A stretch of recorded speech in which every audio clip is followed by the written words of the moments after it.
Good morning, everyone, and welcome for this webinar series organized by ANIMA in the context of the EBSOMED project. I've seen that everyone is there, so we are going to start. Before we introduce the webinar, I would like to give you a few tips. So Manon, if you can just move on with the next slide. So just for you to know, the webinar is translated. So you have interpretation button at the bottom of your screen. If you want to listen to the webinar in French, you have the possibility to do so by ticking the French translation. Si vous voulez avoir le webinaire en français, vous avez un bouton interprétation qui se trouve en bas de votre écran. Et vous pouvez ainsi écouter toutes les interventions en français puisqu'elles seront en anglais. So all the communication will be in English today. So you have the possibility to have the translation in French. Please, during the whole the webinar, please cut your microphone and cut your camera while the others are speaking. You will be able to speak at the end of each presentation if you want to interact with the speaker. Or you can also put your question in the chat. And if you want to speak, you have the possibility to raise your hand and ask for the possibility to speak, and I will give you the floor. So the webinar is recorded, which means that you will be able to review it, to circulate it to your colleagues. And also individually, each video will be displayed in our ANIMA website. So this webinar series, it has been launched 1.5 years ago now, obviously due to the COVID crisis, to be able to continue to share, to interact with each other, to support each other in this context. What the idea is to give you tips, to give you answers, to show illustrations on the topic of common interest. Obviously, due to the context of the health situation, we tackled the various issues that were challenging our organization and our countries. We discussed crisis communications and how territories have reacted in this context. We also discuss the digitalization of the services to companies, how to continue to serve them in this context, and to migrate services to digital. We also cover the topic of aftercare, so how we care about companies in this context, the topics of developing new sector strategies to anticipate the market demand. We also address the topic of mobilizing expatriates to support the attractiveness strategies in this context. So each time we have 1 to 3 speakers sharing their experience, giving an illustration and sharing ideas on the topic. So today we are going to see the situation with a different angle. Next slide, please, Manon. Next slide. Yeah. So we are very happy to welcome Alexandre de Crombrugghe from the OECD and Achim Hartig, the managing director of German Trade and Invest. Indeed, what we wanted to address with the webinar is a trend that we think is going on. In fact, this health crisis is triggering 2 movements. Some countries, especially in the south, intend to take advantage of the crisis to attract new investments and benefit from a movement, sort of relocalization, or at least redeployment of production among the countries of the Mediterranean basin. It's happening already. We've seen some relocation in France recently. There is a company called Aigle Boot, a boot manufacturer, who really relocalized its production for some of their products from China to France. So it is happening. It is also happening in Turkey or in the south of the Mediterranean. We've seen that many Chinese investors are now interested in studying their redeployment on this market. So there is this opportunity. But at the same time, the crisis, we know it, have weakened the companies on our market. And these companies could be endangered by the predation of external investors who could buy these companies at cheap price. And therefore, we could see some know-how or technology escaping national investment. So this is a context, and this is a situation that some countries, especially in the OECD, are addressing. And we see today the reality of this market trend that we imagine, or we see growing these last months. So we have Alexandre and Achim for this webinar today. Maybe next slide, Manon, please. Yes. So again, you can use the chat box if you want to interact with the speakers, or you can raise your hand and we'll give you the floor. Next slide. Important thing, if you are interested to follow up with German Trade and Invest or with any other or OECD, if you are willing to follow up by implementing similar services, at ANIMA we propose you a peer learning instrument, which is a grant that we offer you if you want to develop a joint project with an expert from the network, from a peer organization. So we will cover some days of expertise, about 10 to 20 days of expertise delivered by the peer organization, so we can cover their cost, and we can also cover 80% of your travel cost if you want to travel to another country, or if you want your partner to travel to your country. So this is a very flexible and convenient instrument if you want to follow up on the expertise, on the ideas that are shared with you today. Next slide. Also, if you want to review all the past intervention, all the past communication from the different experts from the network that have been participating in these webinars, you can access it through the ANIMA website. There is a section called Good Practice, and you will review all the videos of the past speakers on various topics, the various topics I mentioned: communication, sector strategies, aftercare, also how to make to promote investment in green sectors, etc., etc. You will see the web page. Next slide. So let's start now with this topic of investment promotion versus investment protection. I would like to give the floor now to our first speaker, Alexandre de Crombrugghe. Is a chief economist for the investment division at OECD. He is also the manager, animator of the network of investment promotion agencies at the OECD. So he has a very good vision, a very good know-how on how the investment promotion agencies today are reacting to this crisis, and how they navigate within this double trend of probably attracting new investment flows due to the reorganization of the global production, but at the same time trying to protect some companies from predation from abroad. He will show us the global landscape for the investment promotion from the point of view of the OECD country. Alexandre, I think you are with us.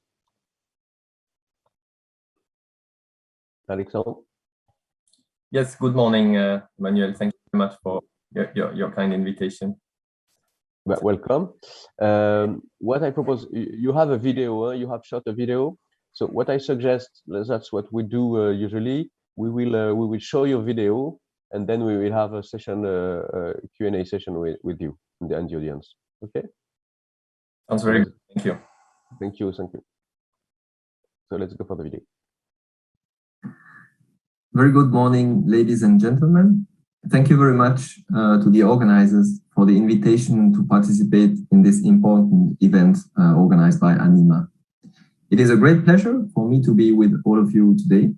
I would like to provide you with a brief background on the OECD's perspective on the global landscape for international investment and the role of investment promotion and facilitation in OECD countries. Let me start by providing you with some context for our discussion. Our latest projections, released last month, highlighted that the global economic recovery remains strong.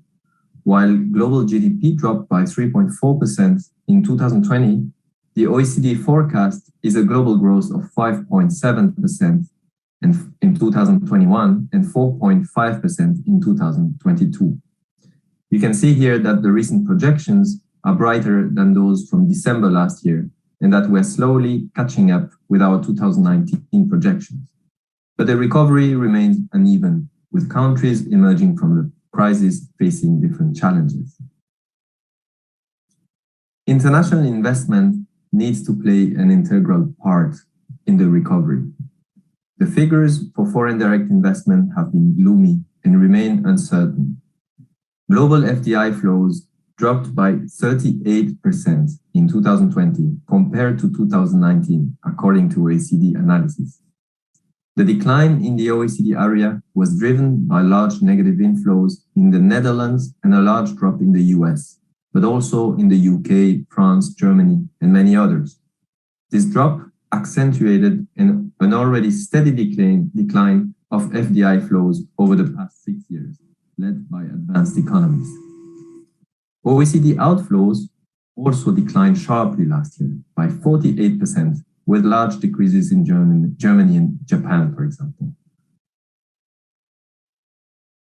Let's move on now to the policy aspect. Investment policy responses to the COVID-19 pandemic have been numerous and diverse. Many governments implemented measures to facilitate investment and ease business establishment and operations. However, at the same time, concerns about essential security risks associated with FDI have been growing. Many governments have gradually established or reinforced acquisition and ownership-related policies to safeguard national security interests, particularly in the form of investment screening mechanism.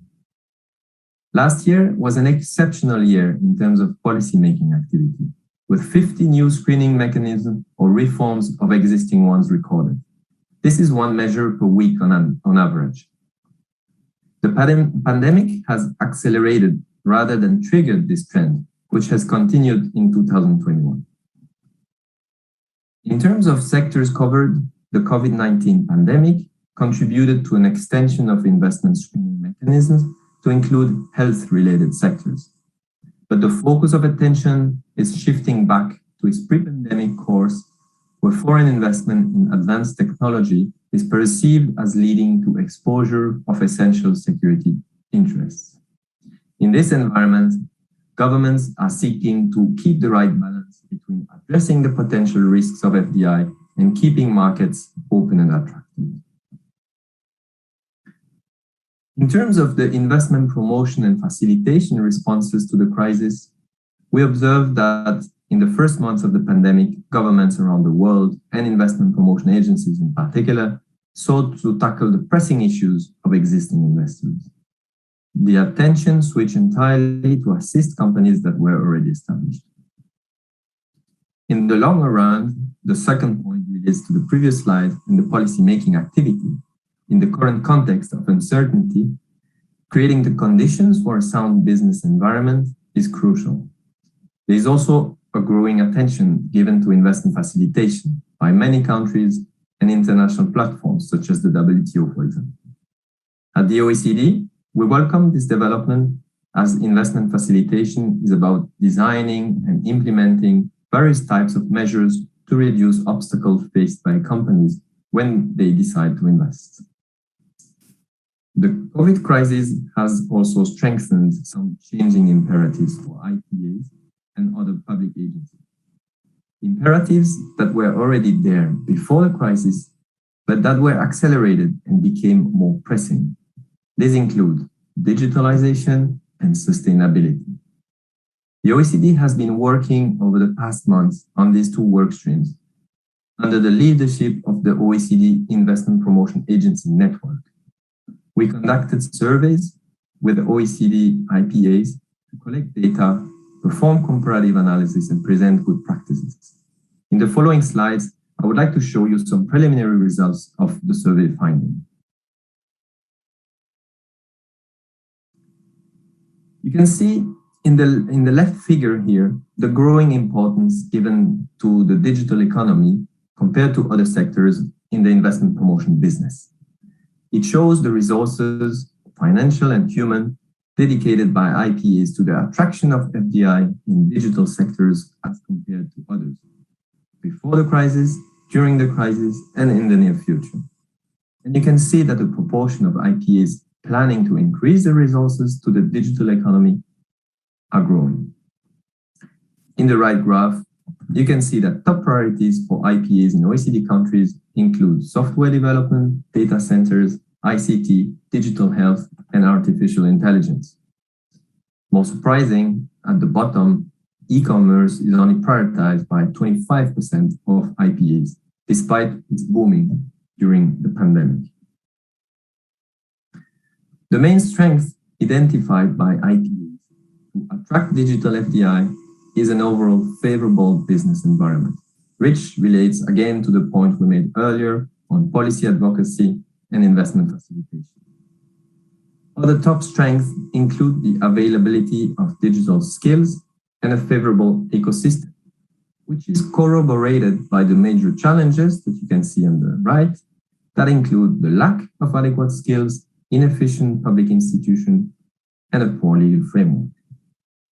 We also found that policy measures such as digital clusters and incubators, as well as targeted investor outreach, are more widely used by IPAs than fiscal and non-fiscal incentives. The implication of digital transformation on investment promotion also concerns the way governments and public agencies operate. Investment promotion agencies, for example, are adopting new ways of working to attract and assist firms, a trend which has of course been considerably accelerated by the COVID-19 crisis. In the left figure, you see that over 90% of OECD IPAs report that the pandemic accelerated the use of digital tools in their operations. It has not only been necessary to adapt to the new context, but also to increase relevance and achieve better results. As you can see in the right graph, in the future, the majority of OECD IPAs plan to extend the use of digital tools, particularly for promotion and marketing activities, but also for investment facilitation. Let me now move to the other changing imperative for IPAs and present you with some results of the second survey. IPAs consider that sustainability is increasingly an important objective when they are setting their prioritization strategy. When we asked them to which SDGs they contribute most, 3 of them stood out: a sustained, inclusive, and sustainable economic growth that create decent jobs, closely followed by building resilient infrastructure and sustainable industrialization, and supporting access to affordable and sustainable energy. But as you can see, much fewer IPAs track whether the attracted investments actually contribute to these outcomes, although they tend to use specific indicators, as you can see some examples in the table on the right. Another way to look at IPA contributions to sustainable development outcomes is to look at their key performance indicators, which IPAs prepare when they develop their investment promotion strategies, when they set their objectives, their priorities. As you can see, priorities for FDI promotion are dominated by productivity and innovation, and by job creation and skills. Low carbon transition KPIs are used by less than half of IPAs, and gender equality is tracked only by 16% of them. The challenge for IPAs is to translate these prioritization indicators in monitoring and evaluation tools to track the extent to which the attracted investments contribute to the intended objectives. We tend actually to observe a certain link between these two types of indicators, as IPAs tend to use even less monitoring and evaluation indicators related to sustainable development objectives. But this research is still ongoing, and I look forward to sharing them, the results of these surveys with you in the next few weeks or months. On this very topic, before concluding, I wanted to highlight as well that the OECD developed 2 years ago the FDI qualities indicators to measure the sustainable development impacts of FDI on host economy. The indicators focus on 4 clusters derived from the Sustainable Development Goals, as you can see here on the left. They compare, for example, the level of wages across foreign and domestic firms in a given country. They can also assess whether FDI is concentrated in female-dominated sectors or in cleaner activities. Policymakers and IPAs can use these indicators to assess how FDI supports national objectives. We are now working on an FDI qualities policy tool to help governments make the most of investment opportunities to support sustainable development. So I thank you for your attention. You can find here some OECD material on the topics we discussed today that you might find useful, and I would be glad to hear your thoughts and receive your questions. Thank you very much, Alexandre, for this presentation. If you have some questions, if you want to interact with Alexandre, please raise your hand. Vous pouvez lever la main, or you put your question in the chat. In the meantime, I have a few comments. So thank you for this extensive presentation. We've seen, yes, the two bold trends that we have noticed: digitalization, sustainability, have been obviously reinforced by this crisis, obviously. First question on sustainability and on the quality indicators. From what we know from the investment agency, from the Mediterranean Basin, it's something which is very new. I mean, very few, if not known, agencies have really integrated sustainable development goals indicators within the screening of the investors. What's your opinion now in the OECD country? Is it still very low, or do you see? Obviously, I see that you are promoting now quality indicators, quality policy, policies, FDI policies related to these indicators. How is it progressing? Is the response positive so far from the agencies? Thank you for that question. I think it's indeed a growing topic. Sustainability, it's a growing topic for investment promotion agencies. I mean, it has been on the agenda of, governments for a long time, but investment promotion agencies are increasingly focusing on that. I think what is interesting is like that there has been an awareness that has been raised during the COVID crisis on really the need to focus on sustainable development and the role, because I think there's still a clear consensus that FDI is needed, and although there have been these policies that are increasingly put in place, like the screening mechanisms that I presented, to potentially protect the economy against potential threats, is still needed to really support the sustainable development goals. And investment promotion agencies play a major role. And I'm sure Achim Hartig will also be able to tell you a bit more on what exactly they are doing. But increasingly, they develop tools to integrate these SDGs in their key performance indicators and also in their monitoring and evaluation tools. Of course, that's what I try to show a little bit, that there's a link. They're obviously high on the agenda of the investment promotion strategies. They're high in their KPIs.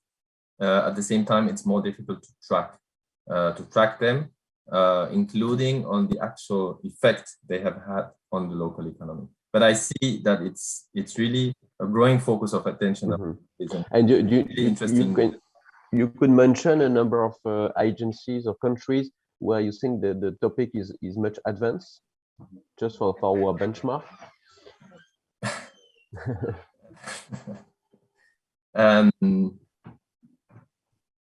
Well, we are among us, among professionals, so it's just you know, it's also an occasion for us to invite them if there are advanced these agencies that you know. Yeah, well, actually, I think you invited one of them, Achim Hartig. I know they developed a scoring system for how investments are contributing to the SDGs. And I know, I mean, Sweden is developing a very interesting tool, and Ireland as well. Countries, I think, these ideas are good examples, but I mean, it's difficult to tell you exactly which ones are better tools, because I mean, these tools are in development or are already used, but I know it's progressing well. Okay, and concerning, because you animate the network of investment promotion agencies from the OECD country, so there is a lot of expectations from this region, the Mediterranean basin, about the new organization of the global production. You mentioned digitalization, which makes that maybe it's not necessary to produce at the other part of the world. We can produce closer due to automation, digitalization. Sustainability imperative makes also that we have to shorten probably our value chains, improve our circularity, etc. Is that, I suppose that the topic are on the table of your dialogue with the different IPA, but do we see already some strategies of multinational companies evolving? Do we see some movement or of either relocation or densification of the production in shorter value chains like the Mediterranean basin? Do you see that? That's a very good comment and question as well. I mean, definitely what we see is that like global value chains have slowed down already before the COVID pandemic, and the COVID pandemic has really showed the vulnerabilities of supply chains. So that's quite clear, and it was also associated with digitalization, as you mentioned, which also shows that global value chains are maybe less like prevalent as before. What we see also is that it's mostly those countries which were focusing on specialization that were the most vulnerable, and so there is a need for diversification in terms in supply chains, and reshoring strategies have happened. So yes, we've seen that some movements. It's hard to tell you whether it's general movements or whether it's sporadic. You mentioned Aigle at the beginning, and some firms like that. It's difficult to say whether it's a trend or whether which will last, or whether it's for different reasons. At the OECD, we think that there is the economic case for relocalizing is rather limited at this time. But what really needs to be for sure on the agenda of multinational firms is rather diversification of supply chains, and governments can help. Governments can help first, but also international dialogue. Okay, yeah. So diversification, yeah, it's also as we could say a way to diminish the risk of such crisis, because what you mentioned is that the specialized country were the more hit by the crisis. Okay. Is there any question from the audience? Do you want to? Est-ce que quelqu'un veut poser une question à Alexandre? Does somebody want to ask a question to Alexander? Achim, maybe if you want to complete what Alexandre de Crombrugghe said. Good morning from my side. In fact, it was a really complete picture, especially concerning the IPA network, where we in fact discuss exactly these kind of methodologies. And one of the beauties of this network is that we keep ourselves at the front line of these kind of innovations, so that we develop things together and exchange experiences when it comes, for example, to the question how to score the sustainability goals of the UN. Okay. I will talk about that as well later in my video. Okay, so if there is no question so far, we will move to the next presentation of Achim Hartig. So Achim, welcome. Sorry, good morning again. The same, we have a video for you which is translated, so it's easier for the audience to read to hear what you say, because it's a subtitle in French. For some of them it's better. So let's show the video and then we have an exchange with you, Achim. Okay, thank you.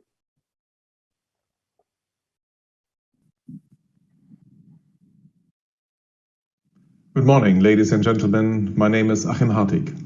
I'm working with Germany Trade and Invest, the German Trade and Investment Promotion Agency, and there I'm heading the Invest department. That means my colleagues and I are responsible for attracting foreign direct investments to Germany.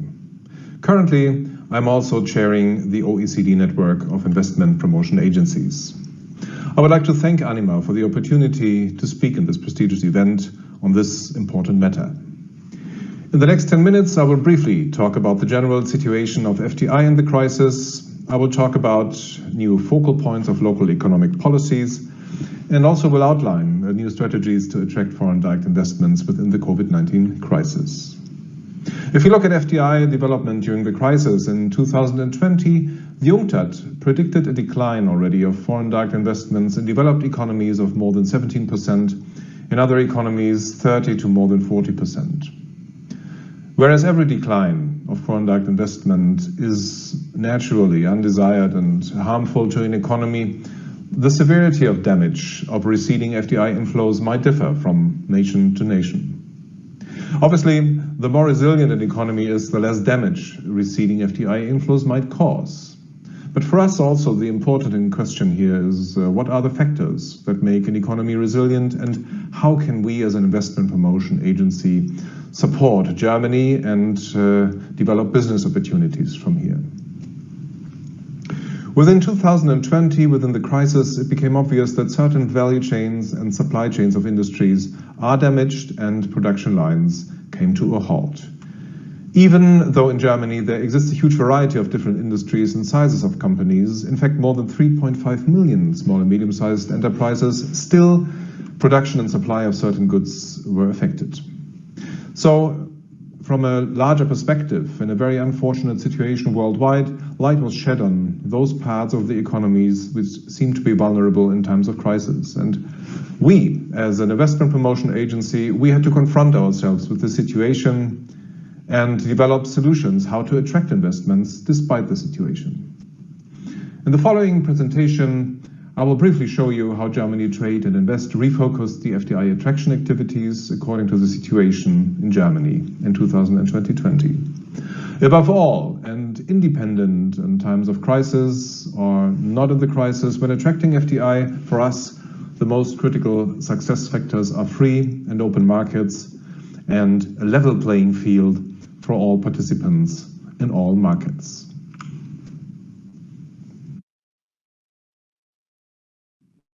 In the beginning of 2020, we had to develop business opportunities within the crisis. And we asked ourselves the question if we should continue our work like we did before, or if we should change something to match the new requirements of the COVID-19 crisis. And we gave ourselves two guidelines. Active foreign direct investment attraction will focus on strategic industries was number one. That means that whenever we take action to attract investors, whenever we participate in conferences or trade fairs or do other activities to attract investments, this will only happen in strategic industries. The guideline number two is all investors seeking assistance will be supported. That means every investor, no matter where from or in what kind of industry, will receive our support once he or she addresses him or herself to us. In the next step, we had to break down these two guidelines into some more operational aspects.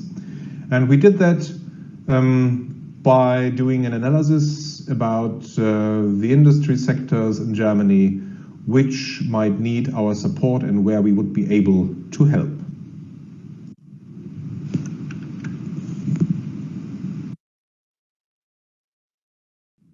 We started with a hypothesis. The hypothesis is that the corona crisis is transitionary and it will take years to compensate the effects of the crisis. Industries that are not part of critical infrastructures or value or supply chains will restart after the crisis, well, almost in pre-crisis mode. On the other hand, industries that have high barriers of entry and have complex value chains and or supply chains, they might have more difficulties to exist during the crisis, and they might have more difficulties to restart after the crisis.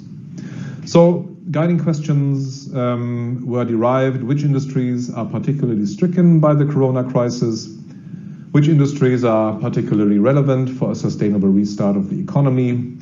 Which industries have high barriers of entry? And where do we, as Germany Trade and Invest, have competencies and capacities to support these industries with the attraction of foreign direct greenfield investments?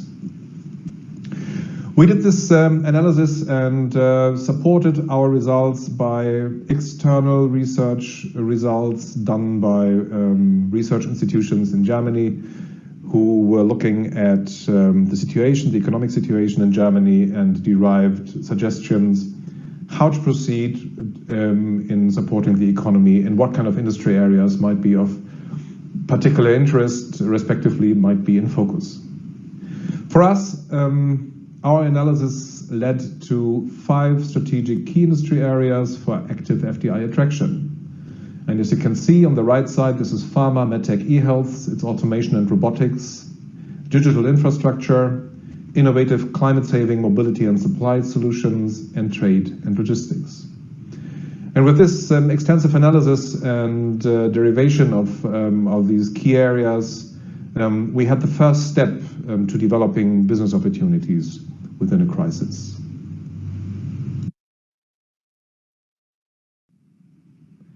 When having developed the business opportunities, what kind of areas to address within the crisis, we also made a plan B, what kind of industry areas might be interesting for us to attract foreign direct investments in when the German economy is in the process of recovery and when the crisis is declining. So here we can see that the industry areas of the previous slide are contained in this new portfolio, but this new portfolio is larger, and it also has aspects which are kind of horizontal, like research and development. It has additional fields like education and talent attraction, which is, of course, is mission critical once the economy is growing and getting back to speed.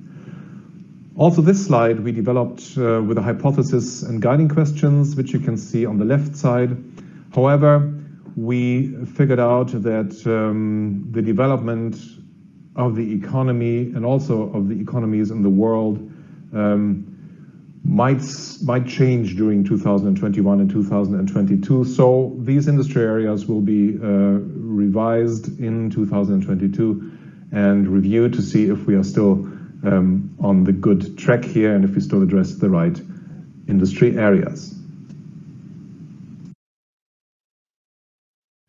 So defining key industry areas is one thing, but these are pure quantitative aspects which we take into account when attracting foreign direct investments. What about the qualitative aspects? What about sustainability? What about resilience? And do we also think about in how far investments comply with the economic policy of Germany? And as a consequence, we did not stop defining key industry areas, but we enhanced this model with additional quality indicators.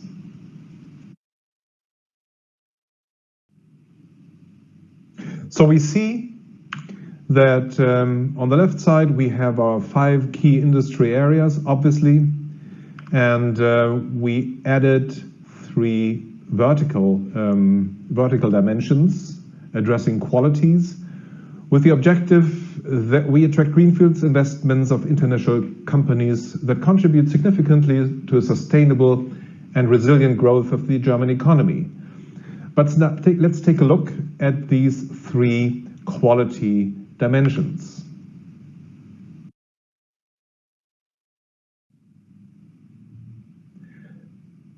Number one, we ask ourselves the question, in how far does an investment project contribute to the United Nations sustainability goals? We ask ourselves, does this investment project contribute to the resilience of the German economy? And of course, does this project contribute to the objectives of the German economic policies? That means that every greenfield investment project is and will be evaluated on this basis. We developed a scorecard that delivers us a score for each project so that we can see and actively manage our project portfolio towards a higher sustainability, towards a higher resilience, and towards a higher compliance with German economic policies.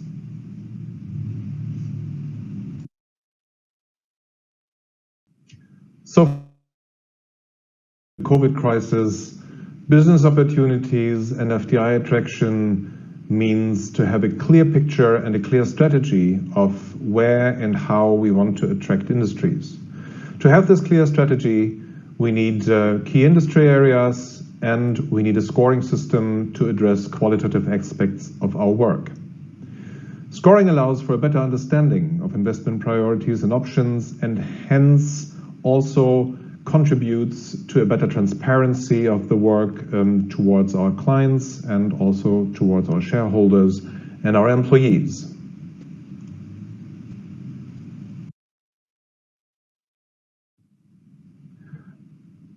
This presentation has come to an end, and I thank you for your attention, and let me know if you have any questions. Thank you very much, Achim.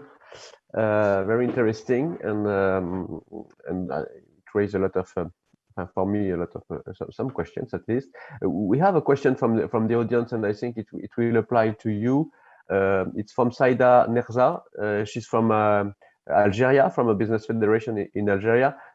She's asking whether your industrial strategy has been changed from before and after the crisis, which means that the strategic sector you have presented, are they the same that they were before the crisis, or what have been the change? Excellent question. Thank you very much. Before the crisis, we were Please cut your agnostic. microphone. Sorry? No, I'm asking the participant to cut the microphone. Please, Achim. Okay.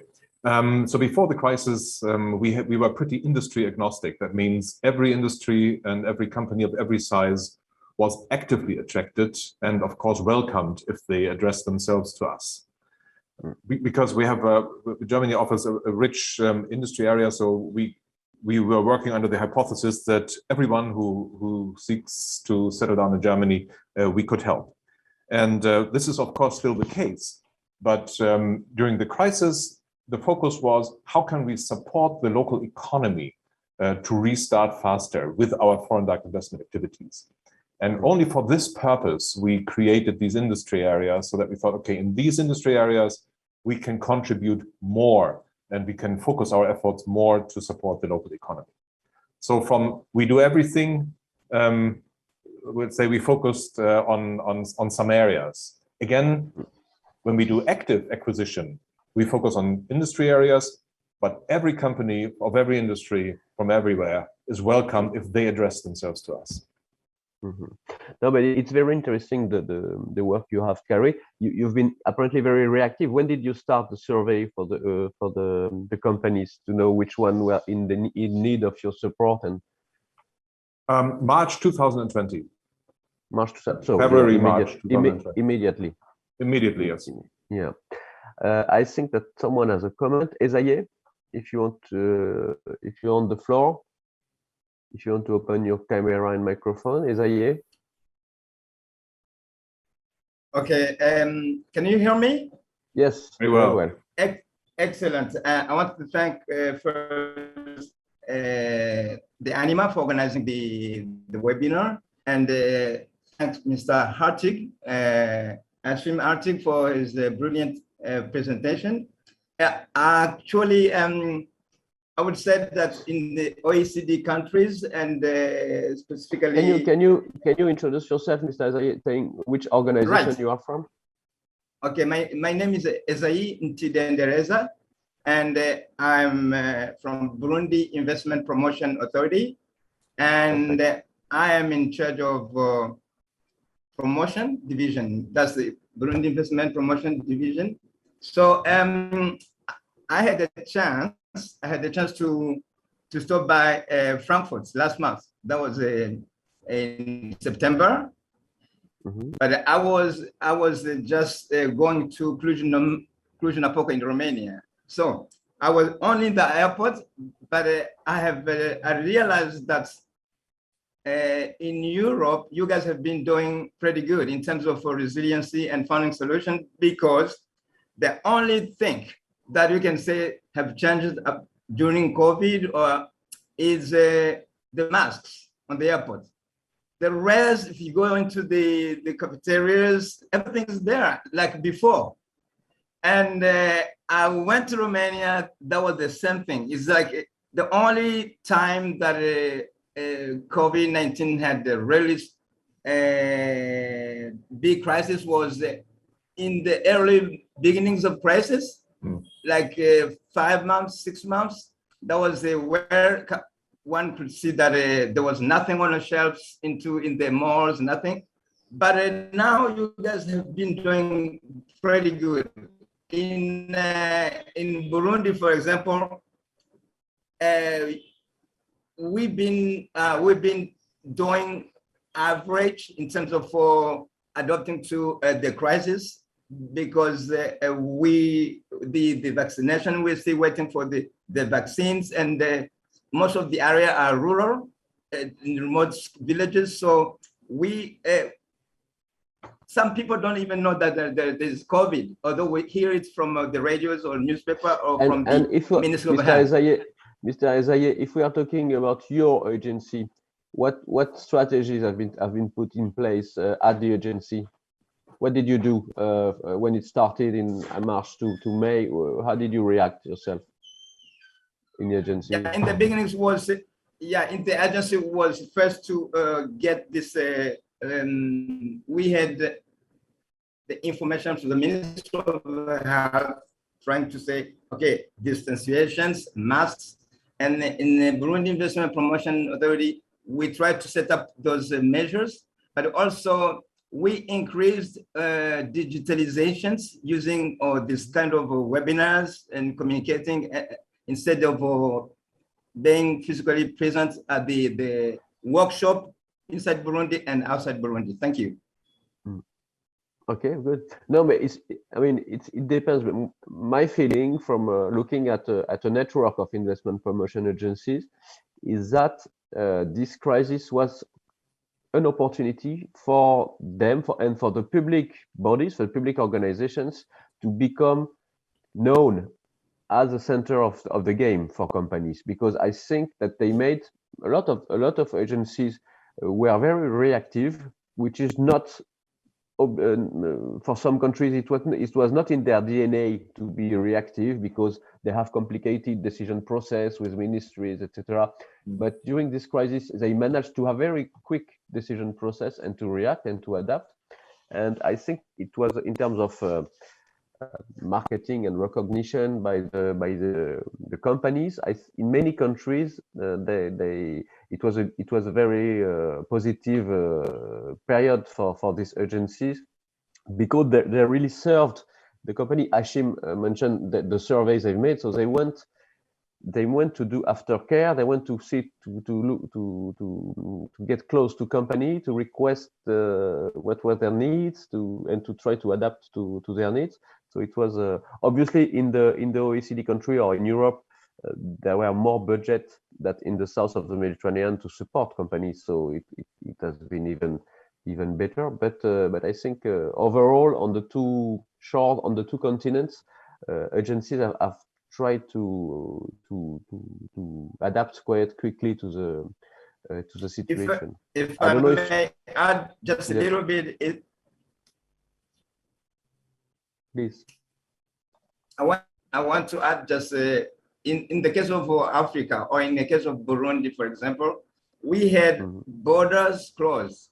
That means there was no flight out, no flight in, not even on the roads, the borders, there was no in and out. So for months, it was like an internal survival strategy in terms of productions, industry, and so on. People who used to go get business outside Burundi, Dubai, Europe, China, for months we could not do it. So it was there was quite a pretty good much impact from the crisis. Thank you. Thank you. One other question for sorry, there is a question from Dali Bali. Yeah, exactly. That was my question as well. So how did it go? How is it going? These new strategies with you mentioned the 5 key sectors, Achim, and you said that there is a plan B in case it doesn't work on these sectors. So how are you with the piloting of this strategy? Very good. Very excellent question, because that's when the strategies come to life, it shows if it works or not. First, the plan B is not for the case these 5 areas they don't work. The plan B is, let's say, in a receding crisis, we can allow us to address more industry areas. So this is our plan B for the situation when the crisis is receding, is going away slowly. So, but how does it work with the strategies? Let's say we are still in the process of implementing, but the implementation is almost 100% now. In the beginning, it was for us as an organization a challenge, because these 5 industry areas, they do not match our organizational structure. That means we built new teams for these 5 industry areas. And maybe from my experience in organizations, maybe also from yours, building new teams, making new processes, it takes a while to get used to it and to have it living in an organization. But this is meanwhile we achieved this. But at the beginning, this was really a challenge, and it put us quite through a lot of discussions, which also is for us very good, because we learned about some processes which didn't work in the discussion, but also we discussed these industry areas. So the discussion with the industry experts is for us critical to learn if, let's say, we are on the right path with our strategic areas. Okay. Another question from me on the scoring. I think one thing you mentioned very, very important. Obviously, we have the Sustainable Development Goals, so we have some job and economic scoring. But I think the third point you mentioned is very key to be shared with other IPAs. It's you developed a scoring which matches the objective of the German economic policies, and that's really important to retain that each state, Alexandre mentioned a framework of scoreboard developed by the OECD. Obviously, there is necessarily an adaptation of these scoreboards at national levels to match the national policies.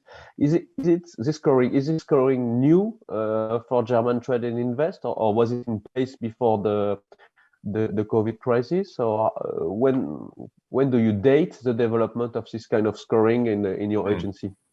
I developed this model also at the beginning of 2020, and we feedback this with other institutions as well to see if it's right. So it was precisely for the crisis, but we will use it after the crisis as well, and we see that it's good to have this transparency. Okay. Okay, excellent. I don't know if there is any more question. No, I don't know if you want to say a word of conclusion, Achim, before we. We were supposed to have a presentation from Egypt, but unfortunately they were unable to do it today. So we will do it in a next webinar. But yeah, so that we don't have this exchange. But yeah, sorry, the floor is yours.